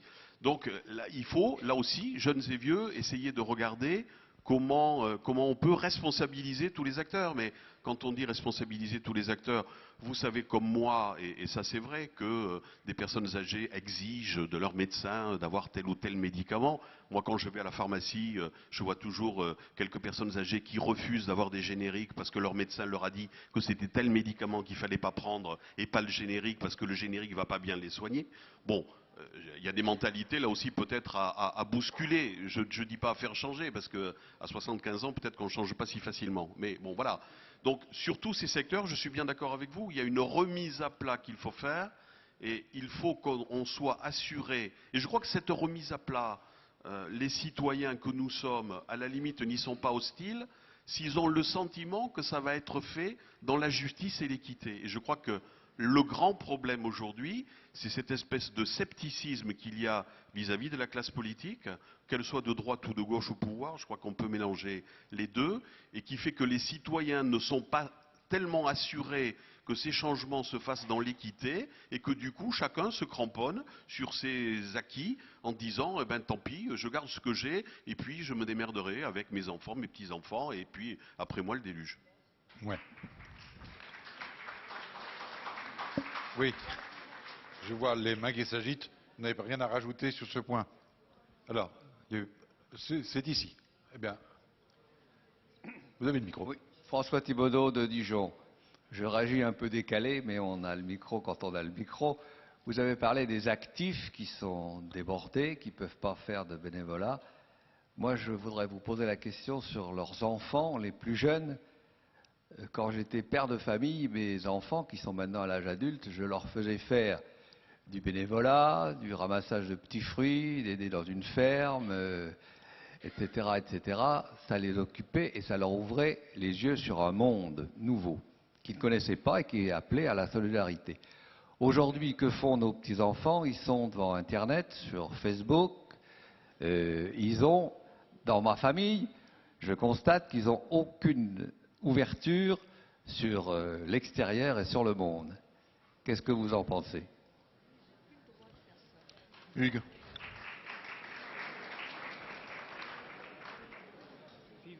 Moi, j'ai commencé à travailler à 14 ans. J'ai jamais eu de problème pour trouver ce qu'on appelle aujourd'hui des petits boulots. Il faut quand même voir que nos générations, on est à peu près de la même génération, nos générations ont vécu une période formidable. Vous cherchez du boulot à 13, 14 ans, vous n'aviez aucune qualification, vous trouviez toujours un artisan pour vous prendre, et puis ensuite vous passiez à autre chose, etc. Pensez à la situation aujourd'hui de l'ado de 14 ans, voire de 16 ans ou 18 ans, qui cherche un boulot, voire même de celui qui a bac plus 4, sinon a bac plus 6, qui cherche un boulot, c'est pas la joie. C'est-à-dire, on est dans une situation quand même qu'il faut... Il faut être très clair là-dessus. On est en train... Ce qui vient d'être évoqué, pardon, oui. c'est aujourd'hui, ils sont enfermés derrière l'écran de télévision ou l'écran d'ordinateur. Il n'y a pas d'alternative. Il n'y a pas d'alternative. S'ils vont dans la rue pour chercher un boulot, pour aller apprendre ce que c'est qu'une discipline de travail, ce que c'est que l'effort, ce que c'est, enfin, les valeurs que vous aimez bien incarner, et qui n'apprennent pas devant Internet... c'est aussi parce qu'il y a peu d'alternatives par rapport à la culture des écrans, il faut être honnête. M. Aubry a montré que la télévision avait bouffé les 4/5e du temps libéré par le travail.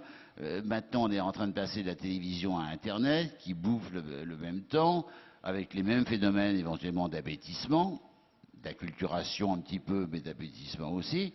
Mais quelles alternatives offrons-nous aux jeunes, aux adolescents, aux jeunes plus ou moins diplômés, voire pas diplômés du tout?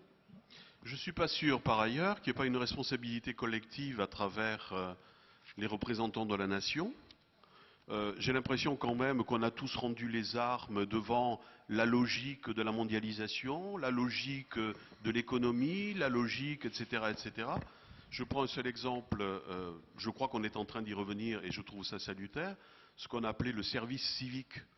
Je trouve qu'il serait de salubrité publique qu'on relance d'une manière forte le service civique, qu'on fasse comprendre quand même à des jeunes qu'ils ont la chance, enfin je veux dire, à l'heure de la mondialisation, ils savent quelles sont les conditions de vie de jeunes de 14 ans, de 16 ou de 17 ans, en Afrique, en Asie, en Amérique latine, dans des pays voisins d'Europe de l'Est, qu'ils soient quand même conscients de la chance qu'ils ont de naître dans un pays de liberté et de démocratie comme la France, d'avoir le pouvoir d'achat qu'ils ont. Alors, certains plus ou moins, mais quand même. Et je ne crois pas que ce soit attentatoire à la liberté d'un jeune Français à l'heure actuelle de lui demander, au moment qu'il aura choisi par rapport à son cursus de formation, d'employer, d'investir 6 mois de sa vie ou 12 mois de sa vie au service de la collectivité dans le secteur qu'il voudra. L'aide aux jeunes, moi j'ai bénéficié, quand j'étais commissaire départemental des Scouts de France, j'ai bénéficié pendant 3 ou 4 ans de 2 jeunes qui étaient en service ville. Ils m'ont permis de multiplier par 10 l'impact que j'aurais pu avoir, parce qu'ils sont allés dans des cités un petit peu difficiles, et ils en ont sorti un épanouissement remarquable. Ce sont des garçons et des filles que je continue à voir aujourd'hui professionnellement. Ils sont souvent investis d'ailleurs comme travailleurs sociaux ou dans ces métiers-là. Ils ont fait là une expérience citoyenne absolument extraordinaire. J'en veux à notre société de ne pas être capable d'exiger des jeunes dans ce pays, de les contraindre à cette expérience citoyenne qui ne peut que les enrichir. Allez, si je serais tenté, moi aussi, d'applaudir, mais je voudrais aller un tout petit peu plus loin, quitte à ne pas faire spécifiquement de la démagogie. Est-ce que ce n'est pas à nous, parents, d'être acteurs de cela et d'en avoir l'initiative? C'est un peu facile de dire l'école va les éduquer. Moi, je bosse pendant ce temps-là. Est-ce que être parent, c'est pas un vrai métier aujourd'hui, une vraie responsabilité? Et est-ce que nous l'assumons? Pourquoi aujourd'hui? Ça a toujours été un métier. Ça a toujours été un métier dont effectivement beaucoup de familles se sont débarrassées en transmettant ça à l'école, qui d'ailleurs a plutôt pas mal réussi l'éducation nationale pendant un certain temps, notamment pour réduire les inégalités de naissance, qui aujourd'hui est en plein échec là-dessus. Est en plein échec là-dessus. L'éducation nationale, c'est une catastrophe. Bon. Mais c'est clair que la démission des parents, quelle que soit leur situation matrimoniale ou quelle que soit leur situation en termes de couple, que les parents ont une responsabilité majeure dans l'éducation des enfants et que trop souvent, parfois au prétexte du travail qui les absorberait trop, mais pas toujours, ils n'assument pas suffisamment leur responsabilité en la matière. Ça, c'est clair. Attendez, je vais là-bas au fond d'abord. Il y avait une demande depuis longtemps. Annie Dravert de l'Allier, du diocèse de Moulins. Il y a tellement eu de choses qui ont été dites que je ne peux que souscrire à la plupart. Je voudrais revenir sur l'intergénérationnalité, et revenir sur la notion d'âge. Je crois qu'il y a la foi qui nous anime ici et la raison. La raison veut qu'on analyse effectivement les données précises. J'ai cru comprendre qu'il y avait quelques recettes de données relatives au corporatisme. On va prendre à ceci, on va enlever les privilèges de ceux-là. Ce n'est pas en prenant aux uns qu'on va donner aux autres. Je crois fermement à la fécondité qui doit l'emporter sur l'efficacité, mais qui n'en est pas antinomique. Si, au plus petit des âges, que ce soit dans n'importe quelle situation familiale, éducative, de commissions diverses, on apprend à l'enfant à être, à donner ce qu'il a reçu, à partager. Il y aura un état d'esprit qui sera totalement différent et qui suivra tous les âges de la vie. Je pense qu'il ne faut pas opposer les uns aux autres, ni au niveau des âges, et qu'il faut avoir à l'esprit tout de même que les retraités ne sont pas tous les mêmes.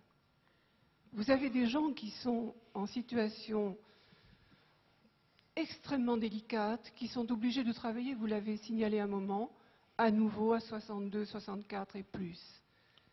Alors, ces gens-là, qu'est-ce qu'ils peuvent donner? Ils peuvent donner certainement une lueur. Ils ne peuvent pas tout donner. Mais c'est valable aussi pour les jeunes étudiants, c'est valable pour les gens qui sont en situation où ils doivent garder leur emploi, où ils doivent être en situation de concurrence. On a peut-être tous connu ça.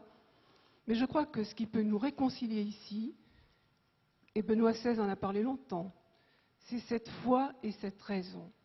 La raison, elle ne doit pas disparaître On doit analyser tous les problèmes, mais pas en stigmatisant. J'écoutais parler de régimes spéciaux. Oui, il y a des régimes spéciaux. Est-ce pour autant une solution facile, abordable? Je ne le crois pas. Je pense qu'il faut changer un état d'esprit et que cet état d'esprit, l'enfant, il l'a. Parce que l'enfant, et je ne voudrais pas être trop long, je m'arrête, l'enfant partage, contrairement à ce qu'on pourrait penser. Regardez une cour d'école maternelle. Merci, madame. Je pense que vous nous renvoyez, dans ce que vous venez de dire, à ce que j'avais déjà un tout petit peu abordé il y a 2 minutes, mais on est complètement en fond sur le clou. C'est notre responsabilité individuelle vis-à-vis des autres et vis-à-vis de ceux dont nous avons la charge, plus particulièrement nos gamins, nos gamines, éventuellement les voisins, mais ceux dont nous sommes là. On a un vrai boulot de militants, de proximité à faire, alors que trop souvent on l'abandonne ou que la conversation tourne essentiellement autour du programme de télé la veille, trop souvent bien bête d'ailleurs, enfin bien bête, bien léger ou bien distrayant, et pas suffisamment de temps en temps concernant, me semble-t-il, mais là je n'engage que moi. Oui. Si. Henri Coudron, Vannes. Ah. Monsieur, puis à vous ensuite. Alors, je partage à peu près complètement ce que vient de dire Madame de Moulin, je crois. Je pense que depuis quelques instants, j'avais l'impression qu'on brossait une société qui n'était pas très jolie, en opposant les uns aux autres. Je crois surtout que le thème de ce matin, c'est les retraités, quelle richesse pour cette société. Oui. Et la question, alors la remarque de M. Hugues de Jouvenel m'intéressait beaucoup. Est-on capable de faire en sorte que, je reprends les âges, de 16 à 76 ans, nous soyons et à la fois et alternativement des étudiants, des actifs, des gens qui sont en temps de repos, en formation, ainsi de suite. Je pense que c'est un vrai défi, mais qui me paraît très intéressant. Et je termine donc par une question. Le temps qui nous est donné, car nous avons quand même cette chance extraordinaire lorsque nous sommes à la retraite, c'est qu'on a du temps que nous n'avions pas avant et que nous avons du temps à donner, car ce temps nous est donné. Et qu'en fait-on? Et je crois que là, sans doute, nous avons des éléments pour dire que nous pouvons être des richesses pour cette société. Et heureusement, nous avons commencé le débat par la projection et la lecture du DVD, et là nous avons bien vu et entendu qu'un certain nombre de retraités, c'est-à-dire de nous-mêmes, étions actifs et apportions des richesses à la société dont nous faisons partie et dont ensemble, il me semble que nous devons essayer de la faire progresser. Merci, monsieur. Ce n'est même pas une question, c'est une affirmation et je comprends très bien. Oui, il y avait la question, comment peut-on ensemble, quand même, et là je posais plutôt la question à monsieur de Jouvenel, je dis bien, comment peut-on faire que demain ne soit pas comme aujourd'hui, mais qu'on soit plutôt dans le temps partagé, dans l'action partagée, et donc le vivre ensemble. Donc vous avez parlé pas mal. Quelle responsabilité, Hugues. Bon, d'abord, si on a donné l'impression, et si moi notamment j'ai donné l'impression que les personnes âgées n'étaient qu'une charge, je vous prie de m'en excuser, ce n'est pas du tout mon idée. On appréhende le système de protection sociale effectivement comme une dépense, c'est aussi un investissement, d'accord, et ces revenus que touchent les personnes âgées sont réinvestis dans le système économique, et donc ça c'est un premier élément. Le deuxième élément, remarquons qu'il y a quand même de plus en plus de personnes dites âgées, les plus de 60 ans, qui sont dans des cumuls emploi-retraite. C'est eux qui sont le plus actifs d'ailleurs dans le monde de l'auto-entrepreneuriat. Bon. Remarquons enfin que si moi j'ai insisté sur la terrible politique de sous-emploi de la France, s'il faut attendre la croissance pour créer de l'emploi, je dirais on peut attendre encore longtemps.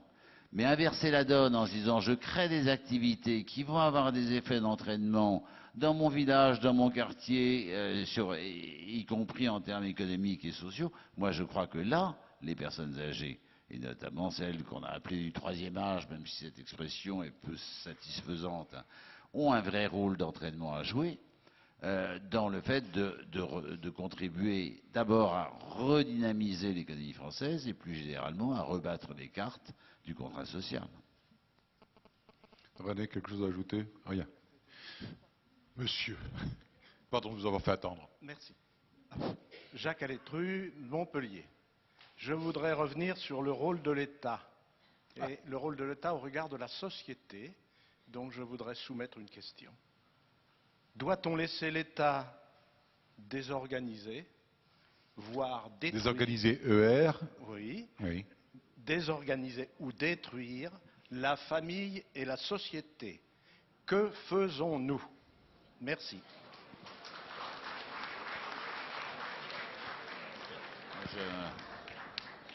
Hugues, René. J'ai deux réactions simples là-dessus. La première pour dire que ne mélangeons pas la haute administration publique et la sphère politique, et n'oublions pas que les élus sont le sous-produit des électeurs. Donc, si on a un problème, et on a un problème de confiance vis-à-vis de nos élus, à quelque niveau que ce soit, particulièrement au niveau national, et quelle que soit leur couleur politique, il faut quand même se poser la question de nos comportements et de nos responsabilités en tant que citoyens et électeurs. René? Oui, moi je suis d'accord avec Hugues de Jouvenel. Je crois que l'État, quand on a dit l'État, on n'a pas dit grand-chose. On voit bien, cher monsieur, à quel débat du moment vous faites référence. Mais effectivement, je crois que c'est un problème citoyen, c'est un problème de réflexion, mais tout à fait essentiel sur quel est le rôle aujourd'hui des citoyens et quel est le rôle de leurs élus dans un pays démocratique comme la France. On peut avoir le sentiment, mais on voit bien que sur ces débats-là, chacun a ses convictions et la question et l'objectif, c'est d'arriver quand même à un vouloir vivre ensemble. Hein. Bon, on voit bien qu'on a basculé, me semble-t-il, d'une conception de l'Assemblée nationale qui était de voter des lois qui défendent l'intérêt général et assurent une cohésion sociale, à, me semble-t-il, depuis un certain nombre déjà d'années, voire de décennies, peut-être est-ce la suite des grands bouleversements de mai 68, vers une Assemblée nationale qui a le sentiment que son rôle de législateur est d'entériner les évolutions spontanées de société et que dès qu'une minorité quelque part a une revendication, eh ben, il faut, au nom de l'égalité, on le voit bien aujourd'hui, satisfaire, sans se poser vraiment la question de savoir si on renforce la cohésion d'une société ou si on ne la renforce pas. Sauf que ce débat est ouvert devant tout le monde et que moi j'ai parmi mes meilleurs amis, moi personnellement j'ai pris ouvertement position contre le mariage pour tous à titre purement personnel. En revanche, de même que les Semaines sociales de France, dont je suis membre du conseil d'administration, je suis plutôt favorable à l'union civile, mais j'ai parmi mes meilleurs amis qui m'ont expliqué que le renforcement de la cohésion nationale passait par l'élargissement aux couples homosexuels du droit au mariage. Le débat dont nous ne sommes pas complètement sortis est un débat qui laissera des marques dans la société et qui restera, je le dis puisque nous avons la chance d'avoir un père évêque qui est avec nous, et qui va laisser des marques profondes dans l'Église. Entre chrétiens, moi, vous savez, il y a des amis avec lesquels on ne se parle plus depuis 3 semaines ou depuis 1 mois, mais on ne se parle plus, je dirais, par estime réciproque et par amitié, parce que si on sait que si on se remet sur ce débat, on va finir par se fâcher. Et je n'ai pas envie de me fâcher avec eux, parce que c'est des gens pour qui j'ai beaucoup d'estime et d'affection.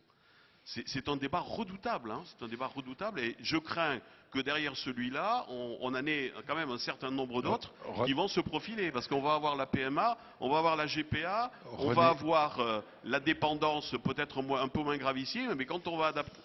On est en train, pardon René, on sort un peu de la question qui nous est posée, quelle richesse pour notre société. Non, je ne crois pas qu'on sorte du tout de la question qui nous est posée. Quand on va aborder la question de la fin de vie, à mon avis, on n'est pas sorti de l'auberge non plus. Hein. Ah, ça c'est là, oui. Le problème est de savoir si on peut...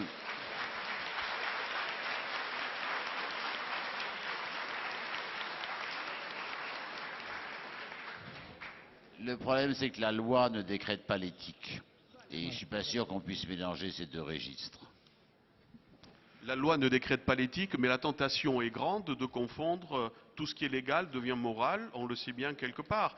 Et sans vouloir jouer la provocation et sans chercher les applaudissements, et je vous demande sur cette intervention de ne pas applaudir par esprit de sacrifice, et puisque nous sommes en carême, mais je vois autour de moi des gens qui sont quand même à peu près normalement constitués, qui sont ni des fachos, ni des homophobes, etc., qui vous disent spontanément, est-ce que demain il va falloir arbitrer entre investir 50 000 € pour permettre à un couple homosexuel naturellement infécond par le voie de technologie d'avoir un enfant, et est-ce que ces 50 000 €, on va les supprimer à des vieillards en fin de vie en disant qu'après tout, ce qu'ils avaient à vivre, ils l'ont vécu, et qu'on a leur faire une petite piqûre.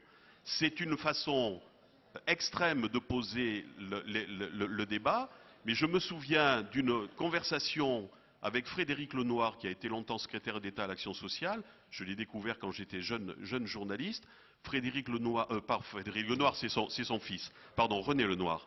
René Lenoir me disant, Monsieur Poujol, j'ai commis, alors ça m'avait échappé, j'ai commis il y a 3 semaines dans Le Monde une tribune qui m'a valu un courrier que je préfère ne pas vous montrer, parce qu'il avait dit dans cette tribune du Monde que viendrait un jour, c'était il y a 30 ans, hein, viendrait un jour où du fait du peu de financement public que l'on aurait, il faudrait effectivement faire des arbitrages entre est-ce que cet argent, on va l'investir sur des jeunes handicapés qui ont leur vie devant eux, ou à prolonger 6 mois de plus ou 12 mois de plus la vie de personnes âgées qui après tout ont vécu ce qu'elles avaient à vivre.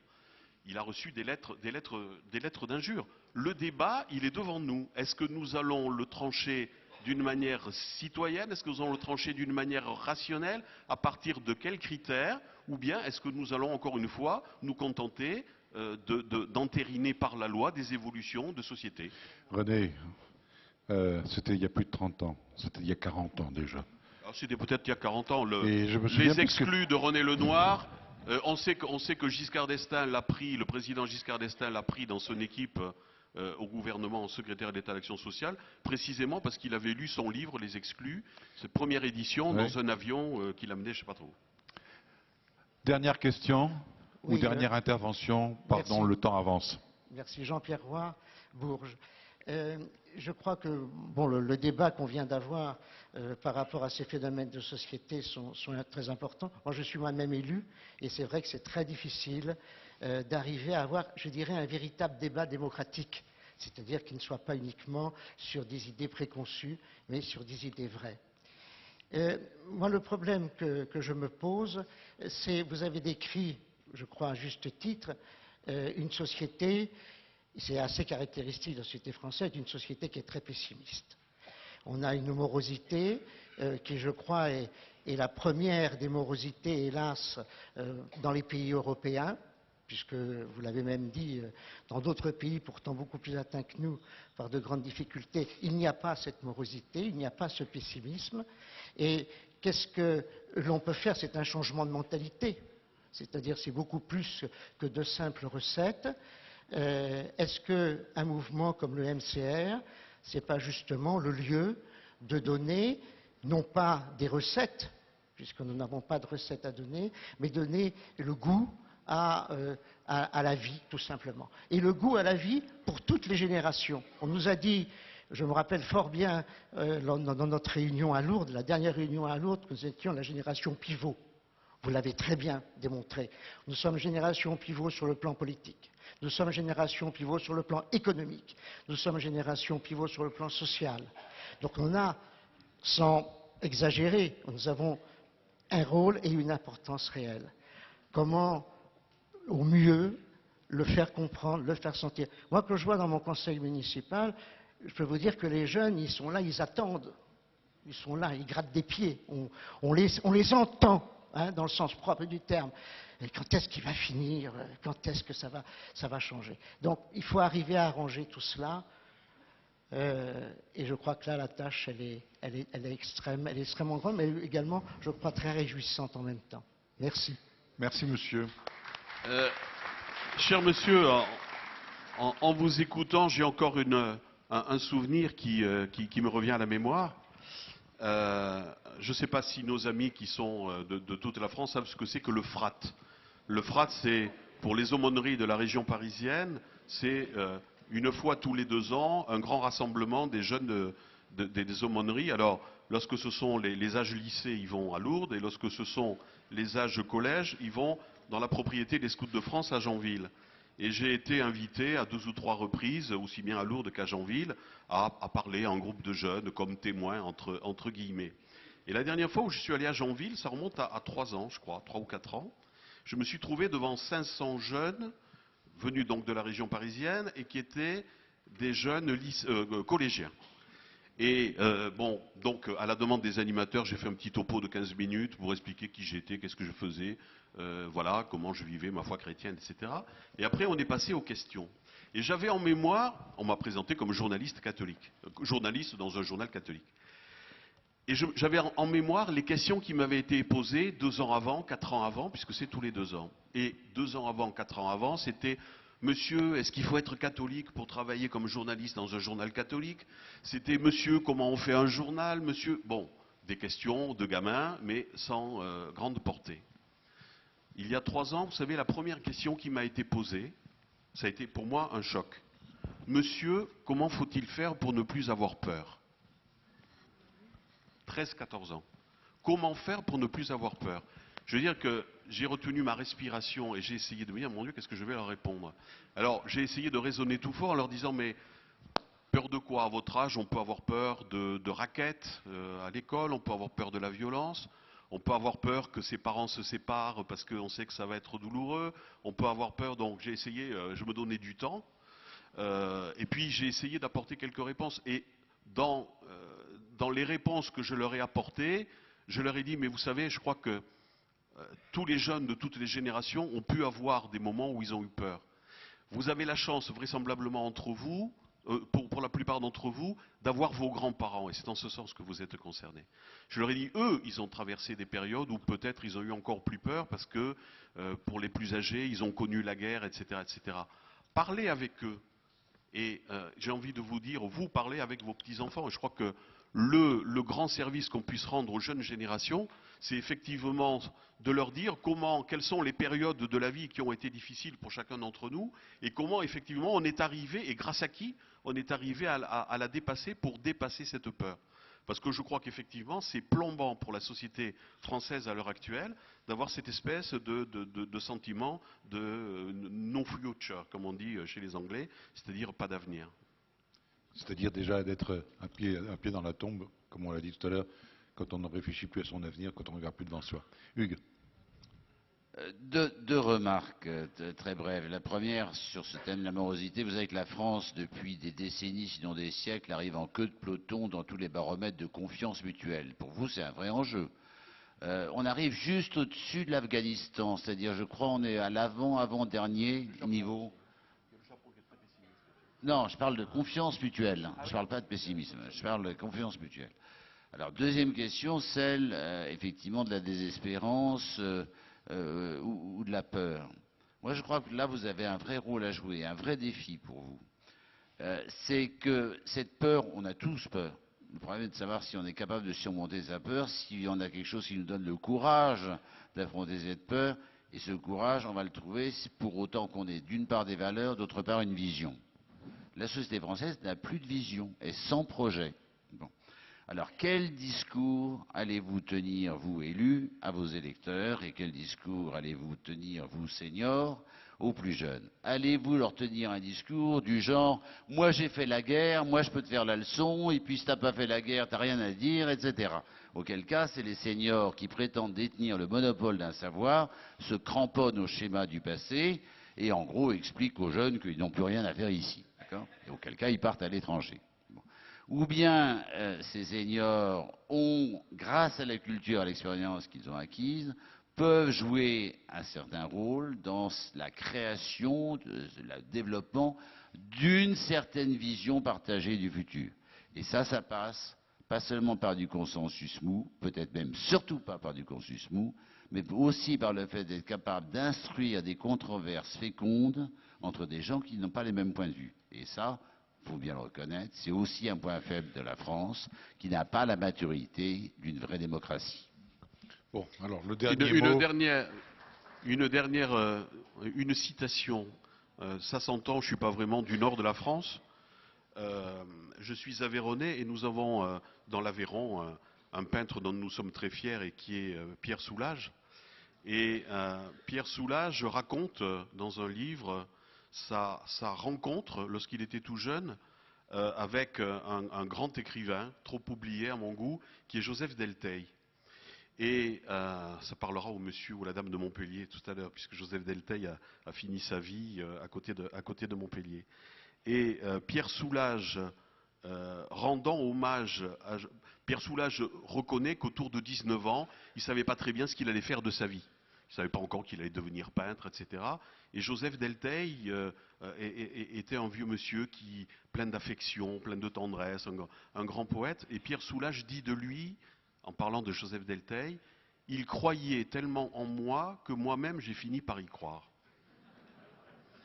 Eh bien, ce que je peux vous souhaiter à tous, c'est que les jeunes que vous rencontrez, et à commencer par vos petits-enfants, un jour, peut-être dans 5 ans ou dans 10 ans, disent en parlant de vous, ils croyaient tellement en moi que moi-même j'ai fini par y croire.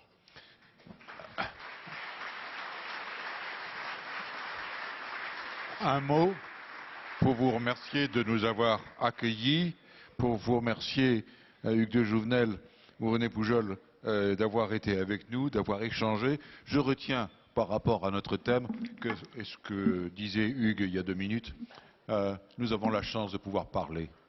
Nous avons la chance de pouvoir échanger, de pouvoir nous écouter. C'est un devoir que nous avons, et nous avons un devoir de parler, d'écouter, de provoquer pour échanger les autres, avec les autres personnes. Merci.